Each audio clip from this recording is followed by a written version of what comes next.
ఆఫ్ఘనిస్తాన్లో ప్రజాప్రభుత్వం కూలిన తర్వాత తాలిబాన్ల కంటే ఎక్కువ సంబరపడింది పాకిస్తానే. తమ మద్దతుతోనే కాబూల్లో తాలిబాన్ జెండా ఎగిరిందని, ఇక తాలిబాన్లు భారత్పై ఫోకస్ చేస్తారు అంటూ మనల్నే బెదిరించే ప్రయత్నం చేసింది. కానీ అదే తాలిబాన్లు ఇప్పుడు పాకిస్తాన్ పైనే గురిపెట్టారు. వేర్పాటువాదులకు అండగా నిలుస్తూ పాకిస్తాన్ను ముప్పు తిప్పలు పెడుతున్నారు. 2021లో అమెరికా వదిలి వెళ్లిన పవర్ఫుల్ వెపన్స్ను బలూచ్ లిబరేషన్ ఆర్మీ చేతికిచ్చారు. ఈ షాకింగ్ నిజాన్ని వాషింగ్టన్ పోస్ట్ బయటపెట్టింది. ఇక్కడే పాకిస్తాన్ పాలకుల వెన్నులో వణుకు మొదలైంది. ఎందుకంటే ఆఫ్ఘనిస్తాన్లో అమెరికా వదిలిపెట్టింది సాధారణమైన ఆయుధాలు కావు. వాటితో దాడికి దిగితే పాకిస్తాన్ చేయగలిగేది కూడా ఏది ఉండదు. ఇంతకు ఆఫ్ఘన్ తాలిబాన్లు అమెరికా ఆయుధాలను బిఎల్ఏకు ఎందుకు ఇచ్చారు? అమెరికా ఆయుధాలతో బలూచ్ లిబరేషన్ ఆర్మీ ఏం చేయబోతోంది? Watch this. పాకిస్తాన్ ఉలిక్కబడే నిజాన్ని బయటపెట్టిన Washington Post. Baloch liberation army చేతిలో అమెరికా పవర్ఫుల్ వెపన్స్. ఆఫ్ఘనిస్తాన్ తాలిబాన్లు నిజంగా బిఎల్ఏతో చేతులు కలిపారా? బలూచ్ లిబరేషన్ ఆర్మీ పాకిస్తాన్ వెన్నులో వణుకు పుట్టిస్తున్న వన్ అండ్ ఓన్లీ నేమ్ ఇదే. దశాబ్దాలుగా ఇస్లామాబాద్ నుంచి తమ ప్రాంతానికి స్వాతంత్ర్యం కోసం పోరాడుతున్న గ్రూపు ఇదే. ఆ పోరాటంలో ఇటీవల దూకుడు పెంచింది. ఆ దూకుడే పాక్కు కంటి మీద కొనుకు లేకుండా చేస్తోంది. గత నెలలో ఏకంగా రైలునే హైజాక్ చేయడం పాకిస్తాన్లో ప్రకంపనలు పుట్టించింది. ఆ తర్వాత కూడా బిఎల్ఏ దూకుడు ఆపలేదు.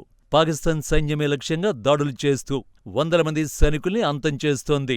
తాజాగా మరోసారి భద్రతా బలగాలను తీసుకువెళుతున్న వాహనమే లక్ష్యంగా దాడి జరిగింది.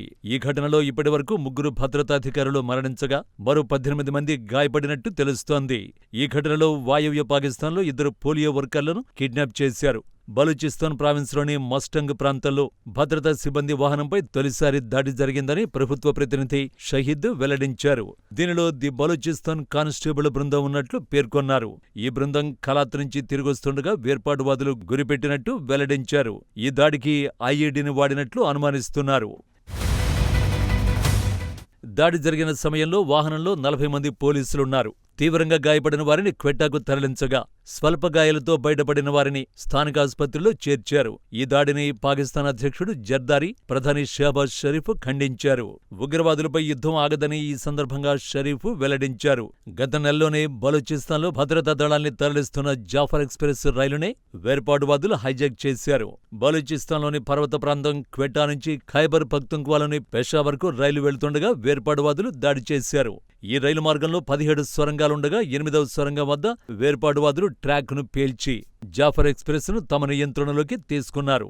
ఆ తర్వాత రైలును చుట్టుముట్టి భీకరంగా కాల్పులు జరిపారు. ఈ సందర్భంగా వారు దాదాపు 182 మంది బందీలను పట్టుకోవడం ప్రపంచవ్యాప్తంగా సంచలనం సృష్టించింది.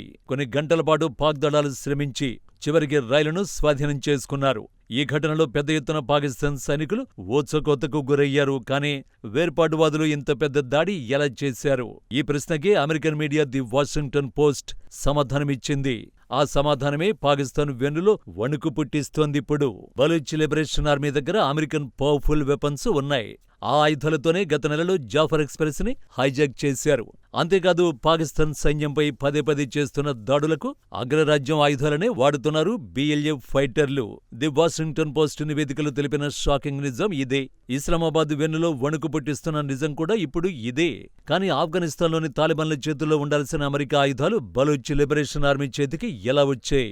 అసలు ఆఫ్ఘనిస్తాన్లో అమెరికా ఎలాంటి ఆయుధాలను విడిచిపెట్టింది? ఆఫ్ఘన్లో అమెరికా ఆయుధాల విలువ దాదాపు 60,000 కోట్లుంటుందని అంచనా. ఆఫ్ఘన్ తాలిబాన్ల దగ్గర సుమారు 167 హెలికాప్టర్లు, విమానాలు ఉన్నట్టు తేలింది. కానీ ఇవి శాటిలైట్ ఫోటోల ఆధారంగా తేల్చిన లెక్క. ఇక హ్యాంగర్లలో ఉన్న వాటి లెక్క తెలీదు. తాలిబాన్ చేతికి వచ్చిన వాటిలో MD-530 హెలికాప్టర్లు 33, UH-60 బ్లాక్ హ్యాక్ హెలికాప్టర్లు 33, MI-17 హెలికాప్టర్లు 32 ఉన్నాయి. ఇక AC-208 విమానాలు, A-29 తేలికపాటి యుద్ధ విమానం, C-130 హెర్క్యులెస్ రకం 3 విమానాలు ఉన్నాయి. వీటిలో కొన్ని కాందహార్ విమానాశ్రయంలో ఉండగా మరికొన్ని ఉజ్బెకిస్తాన్లో తర్మిజ్ ఎయిర్బేస్ లో ఉన్నాయి. C-130 రవాణా విమానాలు కూడా భారీగా ఉన్నట్టు రిపోర్టులు చెబుతున్నాయి. సాధారణంగా వీటిని బలగాలు, ఆయుధాల రవాణాకు వాడుతూ ఉంటారు. గతంలో ఈ రకం విమానాల్ని పాకిస్తాన్ బాంబర్లుగా మార్చింది. 1965లో భారత్-పాకిస్తాన్ యుద్ధంలో మన దేశంపై దాడికి వాటిని ఉపయోగించింది. ప్రత్యర్థులపై భారీ బాంబుల్ని జారవిడిచేందుకు వీటిని వాడే అవకాశం ఉంది. కాబూల్ ఆక్రమణ మొదట్లో చాలా దాడుల్లో తాలిబాన్ల దగ్గర కేవలం బైకులు, సైకిళ్లు మాత్రమే ఉన్నాయి. కానీ చివరికొచ్చేసరికి వారికి వేల కొద్దీ వాహనాలు దొరికాయి. నిజానికి 2003-16 మధ్యలో అమెరికా భారీ సంఖ్యలో అత్యాధునిక ఆయుధాల్ని ఆఫ్ఘాన్కు తరలించింది. వీటిలో 3,58,530 వివిధ రకాల తుపాకులు, 64,000 మిషన్ గన్లు, 25,327 గ్రెనేడ్ లాంచర్లు, 22,174 హంవీ వాహనాలు ఉన్నాయి. 2014లో నాటో దళాలు ఆఫ్ఘాన్ రక్షణ బాధ్యతల్ని ఆ దేశ సైన్యానికి అప్పజెప్పాయి. ఈ క్రమంలో మరిన్ని ఆయుధాలను అక్కడకు చేర్చింది. 2017-21 మధ్యలో 20,000 M16 రైఫిల్స్, ఆ తర్వాత 3,598 M4 రైఫిల్స్ వీటిలో ఉన్నాయి. మరో 3,012 హంవీలను తరలించింది. తాలిబాన్లు తయారు చేసిన మోస్ట్ పవర్ఫుల్ దళం పేరు బద్రీ 313 ఫోర్స్. అమెరికా నుంచి చేజిక్కించుకున్న ఆయుధాలు, ఇతర రక్షణ కవచాలు వీరి వద్దే ఉన్నాయి. కానీ ఈ ఆయుధాలు బలూచిస్తాన్ లిబరేషన్ ఆర్మీ చేతికి ఎలా వెళ్ళాయన్నది అసలు ప్రశ్న. తాలిబాన్ల నుంచి కొన్నారా, లేక తాలిబాన్లే పాకిస్తాన్పై పోరాడమని బలూచిస్తాన్ ఫైటర్లకి ఇచ్చారా? కర్మ రిటర్న్స్. ఆఫ్ఘనిస్తాన్లోని American weapons Baloch liberation army చేతిలోకి వెళ్లడం పాకిస్తాన్ కర్మ ఫలితమే. ఎందుకంటే ఆఫ్ఘనిస్తాన్లో తాలిబాన్ ప్రభుత్వం ఏర్పడ్డానికి రీజన్ పాకిస్తానే.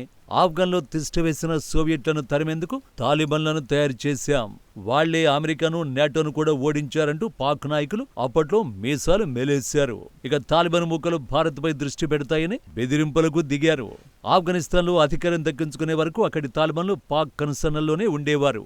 అమెరికా నుంచి అధికారం దక్కించుకున్నాక పాకిస్తాన్ ఐఎస్ఐ నాటి చీఫ్ ఫయాజ్ హమీద్ కాబూల్ వెళ్లి ప్రభుత్వ ఏర్పాటుకు తాలిబాన్లకు మార్గదర్శకత్వం చేసి మరీ వచ్చాడు. దాదాపు 18 నెలలు గడిచాక పరిస్థితులు వ్యతిరేకంగా మారాయి. 2,600 కిలోమీటర్ల పొడవు కలిగిన డ్యూరాండ్ లైన్ వద్ద పాకిస్తాన్తో ఉన్న సరిహద్దు వివాదంపై ఆఫ్ఘన్ తాలిబాన్లు దృష్టి పెట్టారు. అక్కడే రెండు దేశాల మధ్య మంటలు రాజుకున్నాయి. ఇటీవల రెండు దేశాల మధ్య యుద్ధ వాతావరణం ఏర్పడింది. లక్షల మంది ఆఫ్ఘన్ పౌరుల్ని పాక్ నుంచి బలవంతంగా గెంటేయడం తాలిబాన్లకు చిరెత్తెల చేసింది. ఇలాంటి సమయంలో పాకిస్తాన్లో వేర్పాటువాదం ఊపందుకుంది. పాక్ సైన్యాన్ని బలూచ్ లిబరేషన్ ఆర్మీ ఫైటర్లు వెంటాడడం కాబూల్ దృష్టిలో పడింది.